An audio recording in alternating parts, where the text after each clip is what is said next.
achọrọ m igbu oge ọnụ. Otu nwanne anyị nwaanyị ebekwutele m akwa ọzọ, ọsọ nwaanyị mba nnọọ. Ama m na ị nwere one or two ị ga-agwa m, mana ịgwacha m ya gbotowara ya ụmụnne, achọrọ m ịnụ ihe ụmụnne anyị ga-agwa m ka m nụ from mba ụwa. Nwanne anyị nwaanyị aga n'ihu sị m nwaanyị mba nnọọ mza. Ya sị m na ya alụọla di o. Na ihe nne di ya na nna di ya mụrụ na ọ bụ ụmụ nwoke atọ kpọọ ya mụdụ ụmụ nwaanyị, ụmụ nwoke atọ kpọọ ya. Ka ya batara ka ya notisiri na nna di ya na-aṅụ sịga. Ihe ọ na-aṅụ bụ ifu na ọra hata ụra n'ime abalị ya pụta ezi bịa ma esi gị ọkụ ṅụọ. Na kedu ọkpara nna di ya na-aṅụ ma guf ma fio fio ihe ọbụla wụ ihe ọṅụṅụ ote ka esi aṅụ. Ka o sogodi ọkpara aṅụgidene na-eme erizi eme eri. Ya ọṅụcha ya ga lakpo non-completed building ya nọrọ ebe a ka ọ nọ. Oyi aba ya ahụ ka ha nwụọ. Ofozi kedu ọkpara na di ya wụ ihe furu. Now kedu ọkpara alụọla nwaanyị. Na agwa ke nwunye kedu ọkpara ọ na-ebehave ka ya na di ya na-aṅụ ihe ahụ. Na nne di ya na-eze ka ahụ ka igwu na that one ịhụ ya ị ga-ama na something dị wrong otu o si ekwu okwu. Ịchọ ya la bọtụ. Na a na-eze ya eze like enwe ihe wụgara onye okwu na-adabara ya na ya abụọ, ara ọgbụgba na-adabara ya na ya abụọ wụ di ya. Mgbe ụfọdụ ha ṅụcha ha gbara ụtọ pụta outside alụ ọgụ, ha lụchakwa ha emejiela kpụrụ ihe. Ya sị nwaanyị ya ga-ahụfụ na nwaanyị mba nnọọ mza na di ka ị na-aṅụkwa. Na di ya na-aṅụ na ọ na-aṅụ ihe na-adịghị good ka ya ka ya na di ya bi ya mụọ ụmụ abụọ nwoke nwoke rụọ ime ka atọ. Na-enwe ihe di ya na-arụ kemgbe ekwere ha chọọ ya n'ụlọ ọrụ ya mgbe ya dị ime nwa ya ka isi ka di ya kwụsịrị ịrụ ọrụ. Nọọ biznes ya na-eme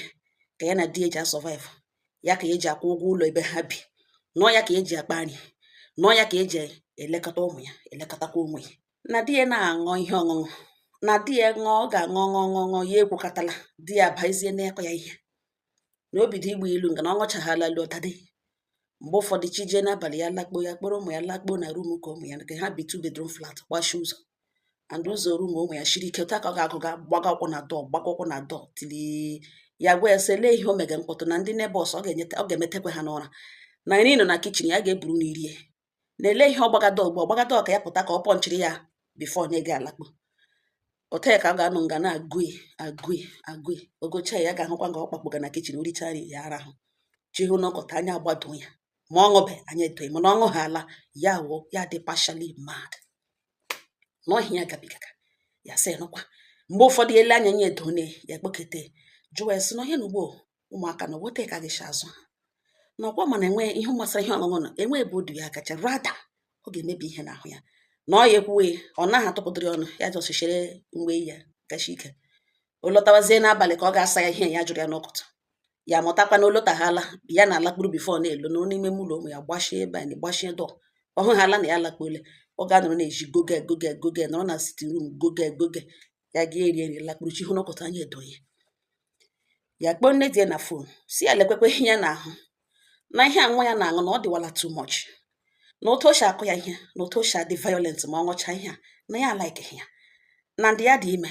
ya dị ime and enwe ihe ọ na-arụ na ọ ya nwa bụkwa afọ ime na-agbagharị ya ga-akpọpụ ụmụaka skuul ya ga-ehicha ime ụlọ ya ga-eme biznes ya ga-enyekwe di ya nri nyekwa ụmụaka nri. Na ya gwatọ na nwa ya ahụ otu ọ ga-esi dụọ nwa ya ọdụ.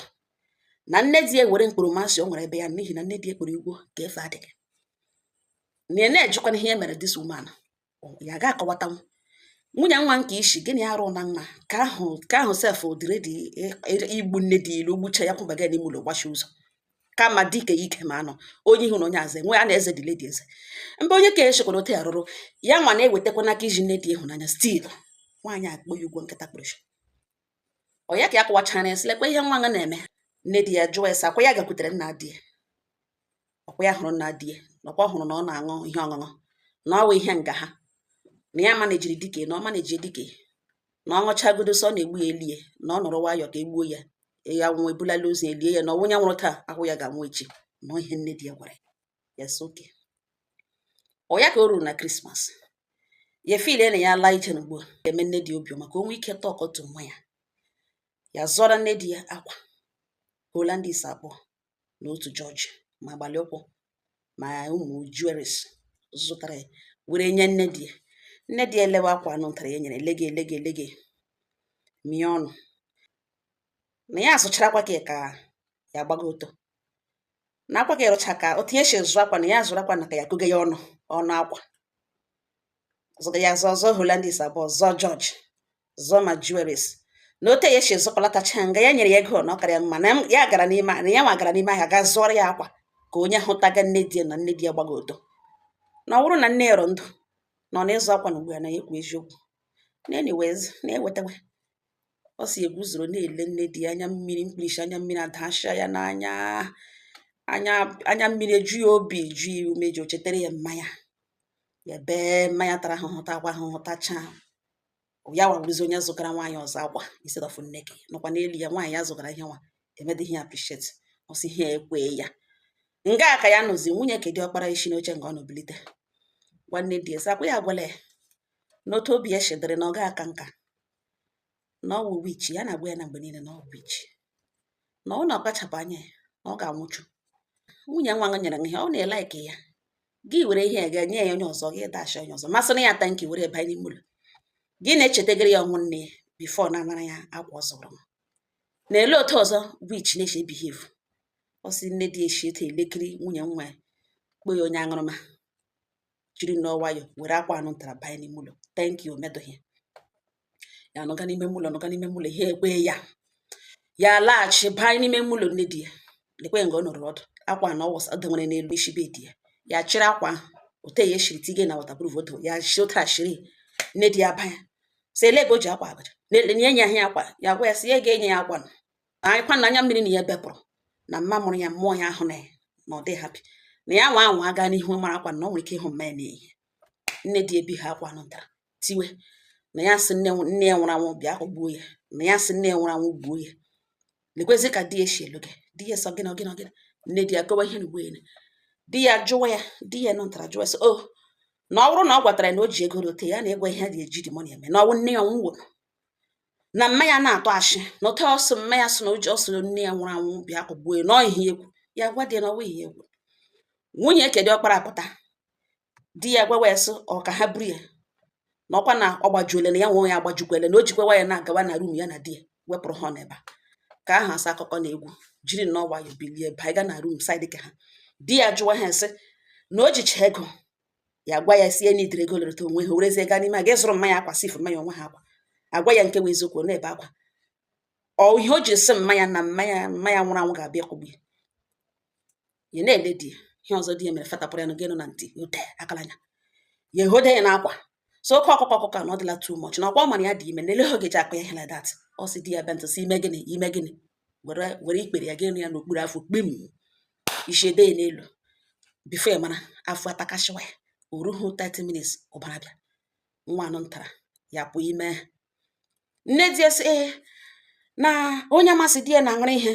ekwesịghị ime ihe ọbụla ga-eme di iwe chulie ya mmụọ na ọ weta ya na di ya shibiri na di ya ṅụcha ote ya ezere na hapụwa na nwa ka ga-anọ ga-anọ ke na-agaghị anọ na agaghị anọ ya nọrọ ga-abụ akpa ya di ya bidoro rịọwa n'ihi na ọṅụbe bidoro rịọwa nne di ya sị ya nọkwa na ya lacha na ya kpọrọkwa ụmụ ya kpọrọkwa ụmụaka na nkwenye ga-edere nwere taịm ile ha na ya ahụbeghị ya ma ọ fọkwa ka ị ga-elewe ụmụazị ya tọpụrụ nne di ya ọnụ ya kwadocha buru akpa ya kpọrọ ụmụ ya abụọ akọpụla n'otu ya kpọrọ abụọ kere ndụ lawa chata moto abịa ndị adoji ibu ha ya lawa ya gwa nne di ya si ya biko na ya kpọọ ndị obodo ha ma di ya ma anọ nọdụ ya gwa ha na ha bịa were ha ihe ha kwụrụ n'isi ya na ya anaghị alụzi gwa di ya na ọ nọrọkwa na vileji na ọ nwakwala nwa bịaghachi back to city ebe ahụ ya na-akwụ ụgwọ ụlọ ma ọ wụghị ya na ọ ga-enweta onwe na police station di ya sọ dị egwu mgbe ya bịara n'ụlọ eme ọfọ ịchụpụ ya o rughị 3 days lekwe di ya wọchachia bịa di ya si ya na ekwe ya sịla na ya sọrị ga-asịgbu ya sọrị ya sọrị nwa nga ya mege sọrị ya elega ihe onye ya ọnụ ya kpọọ ejenti achọtara ụlọ ebe ọzọ ya pikiri ihe shi na that place hapụrụ ya ụlọ megịnị pụọ na ọ nọ nwana n'ebe nọ ebe eme na expire na ya nọzi one day fon ya ring ya somebody agwa ya that na di ya gara na mgbu ndị York ga-enwere ihe rute ebe a ya wụ na enweta fon shiri fuo onye nwe fon etresịrị fon ya bịa na ebe ha gbakọrọ n'ahịa kampụ ha ebe ha na-anọ afọ ọkụ guf ma ihe niile na mgbu ndị York ha dị ya the person etresịrị the fon bịa dị ya bịawa kpọrọ boys ya ọgụ ha daa dị ya na-eji bọtụlụ pịawa di ya isi were makasacha ya ahụ na ọ nọ n'ụlọ ọgwụ mgbe okwughị ha okwu ya sị ngwa o chere ka ya kpọrọ ya fon nọmba nne di ya ka ọ kpọọ nne ya na ya na adama na ana alụzi na ọ wụ di ya actually mana ọ wụzi ex ya na ya na-alụzi ka enye nọmba mmanya okpo mmanya. Ọ ya ka ya nọtụrụ ntakịrị nne di ya kpoo ya, ọrụ ka ndị akpọla nne di ya kpee sị na di ya ọnọkwala ihe asị mere di ya gwawa ya sị na ya nọ na ihe mere nwa ya onye ṅụrụ ihe o ji anya gị isi, na ọkwa sị ihe ṅụrụ ihe na ọ nọ na ọbara ha, na ọ nọ n'ezinụlọ ya, na ọ gbaga mmiri na-awọta ya na-anọchọ ya, na o ji ihe ṅụrụ ihe anya gị isi, na ọsọ ọrụ ya mma, na ọ ihe ya na di ya na ya na-ekpekpekwa ya na ọ nwa ya ka ọ wụ na ya ọkwa chetara na ya na ya nwa ya lụgara. Ọ bụ nne di ya gwawa ya sị na ọ bụrụ na enwe ihe mere nwa ya ndị ka okporopụ n'ime ya ma ụmụ ya agaghị aha ya ga-anabatakwa ha hie, ya gwa ha sị elee ihe gwara ya, elee otu o siri chee na ya ga-akpọrọ ụmụ ya bịawa na kọmpandụ ndị ṅụrụ ihe, famili ndị ṅụrụ ihe, ọ ka ụmụ ya butekwu ṅụrụ ihe ahụ nọ na enwe ebe ụmụ ya ahụ bịaja, na ụmụ ya ga-etocha tozuo ụkwụ ha ga-akpa ebe ahụ ka mmụọ ṅụrụ ihe ahụ rugharịgadi ya hapi, na ọ bụrụ maka ịbịa na dị kọmpandụ ahụ na ọfọget adawa na ote ya si ya na-alụgachi na ha bịa nara ya, gwara ha bịa nara ya ha kwụrụ n'isi ha na-achọghị ịnọ, na ha were ihe ṅụrụ ihe ha nyara nwa isi ndị ya ọgụ. Nwa ya nwe ihe akụrụ nwe ihe metụrụ ya n'isi, akụ ya bọtụlụ n'isi ya ṅụcha ya dị pashali mad, ma ọfọzikwa ken ugbo akụrụ ya bọtụlụ n'isi na ihe ọ chọrọ ya oteta ugbo ya ofu blown madness ara promax plus ya nmakashịrị ahụ asụ na nga ya bakashịrị ebe niile na ihe okpoge ka ya bịa elewe somebody na-enwe ihe ọ pụtara. Nwa menwe biznes weta ego bịa elewe nwa na ọ dịbe redi na oluzu ole wan ya afọ abụọ, na ọ chọkwa elu uzukwa onye ka oforo ya otu,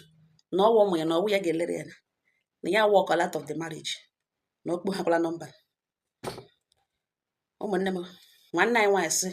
otu a ka ha na-akpọ ha kpoo ha na-arịọ, ma ndị nne di ejikwa ekpowa ha kpoo ha na-arịọ. Ọsọ m judela ọnụ na ekwesịrị ịlaghachi na this marriage, na ya gwakọtala ha bịa nara ihe, the woman ha kwugo ugbu na ha enweghị ike ịna ya, na ha enweghị ike ịbịa nara ihe ya kwụrụ n'isi ya, na ọ lụọla nwa ya, ọ lụọla nwa ya, na ya sọ ya lụọ ọsọ ya lụọ, na enwe ihe mere nwa ya ataga ya n'ala,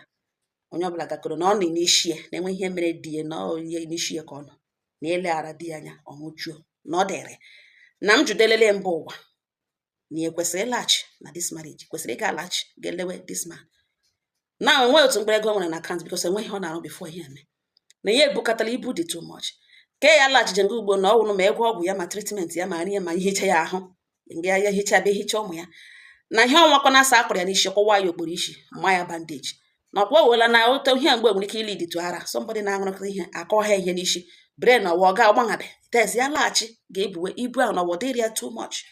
for a mother of two. Ihe gbasara ụmụ ya nọ ya n'isi ọrịdị na ọ ya laghachi ga-eburu ihe nwoke atụkwasara onwe ya, na m judele mba ụwa na ya kwesịrị ịlaghachi back to this man, back to this marriage. Ụmụnne m, onye m ọnụ ote ka ọsọ m shigbu towara ya ọnụ, ụnụ mara nnọọ ihe ụnụ ga-agwa nwanne anyị, ọkwa ya na-ekwu ya n'ebe obi na ya na-akpụ kekekeke nga obe ga-akwa ihe aghọọla ngwugwu ka onye gbahetere ya na-ele Chineke anya, mana otu ọbụla o shedere kama ị ga-apụ n'ọnwụ pụọ na ndụ. Ụmụnne m, ọsọ mgbo toro ya ọnụ, enwekwa ihe ụnụ ga-agwa ga-akọ kọmentị ọnụ ọngọ ha nọ m n'ọnụ. Udo dịrị ọnụ.